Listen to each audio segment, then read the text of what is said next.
There is a task you've been avoiding. You know the one. It's small. It would take you maybe 20 minutes, and somehow it's followed you around for 3 days like a shadow. You've called yourself lazy for it, undisciplined, maybe worse. But here's what's actually happening, and it has almost nothing to do with laziness.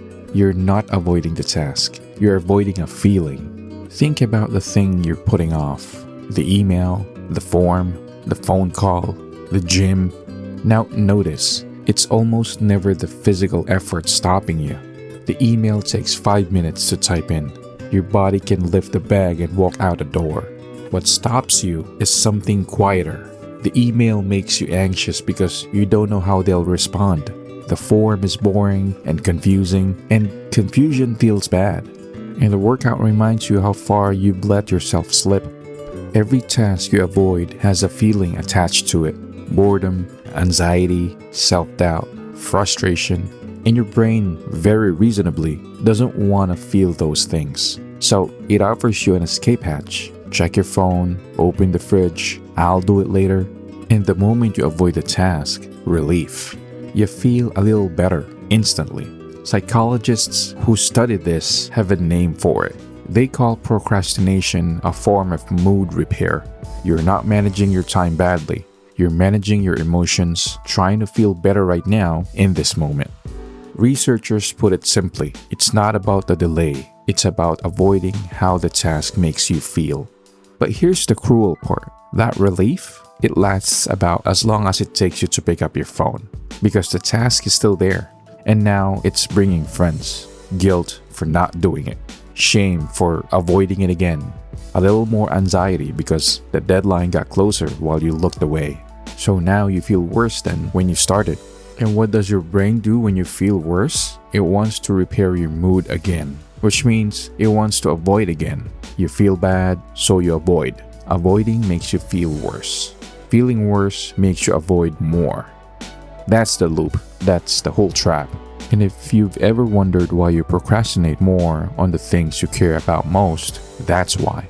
The more it matters, the worse failing at it would feel, the harder your brain works to protect you from that feeling. You were never lazy. You were caught in a loop that was quietly trying to protect you. So how do you get out? Not by trying harder, not by hating yourself into action. We just saw that makes it worse. You get out by going after the feeling, not the task. 3 things. Each one takes seconds. 1. Name the feeling. Before you reach for your phone, stop and ask, what am I actually feeling about this right now? Bored? Scared I'll do it wrong? Overwhelmed? That's it. Just name it. It sounds too simple to matter, but naming an emotion takes the edge off it.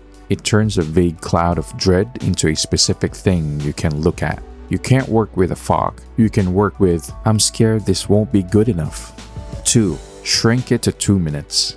Don't commit to the whole task. Commit to 2 minutes of it. Open the document and write 1 sentence. Put on your shoes. Write the first line of the email. Here's the trick. The dread is almost always worse than the doing. Starting is the hardest part because that's where all the feeling lives. Once you're 2 minutes in, the feeling fades and momentum quietly takes over. Most of the time, you'll keep going. And on the days you don't, you still did 2 minutes more than nothing. 3. Forgive yourself for last time.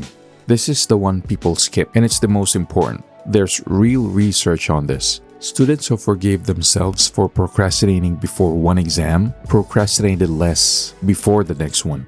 And the one who beat themselves up, they did it again. Because self-criticism creates the exact negative feeling that triggers the avoidance loop in the first place. Every time you call yourself lazy, you're loading the gun. So when you slip, and you will because you're human, try saying something you'd say to a friend. Like, that's okay, I'm behind, I can start now. It's not soft, it's strategic. It breaks the loop instead of feeding it. Here's what I want you to take from this. The thing you've been avoiding was never proof that something's wrong with you. It was proof that you're human, that you have feelings, and a brain trying its best to protect you from them. But you don't need that kind of protection anymore. You can feel the boredom, the fear, the doubt, and start anyway.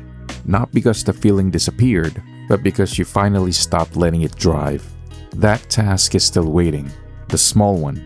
The one that's followed you around for days. It was never as heavy as it felt. Go pick it up. 2 minutes. Start there. You've got this.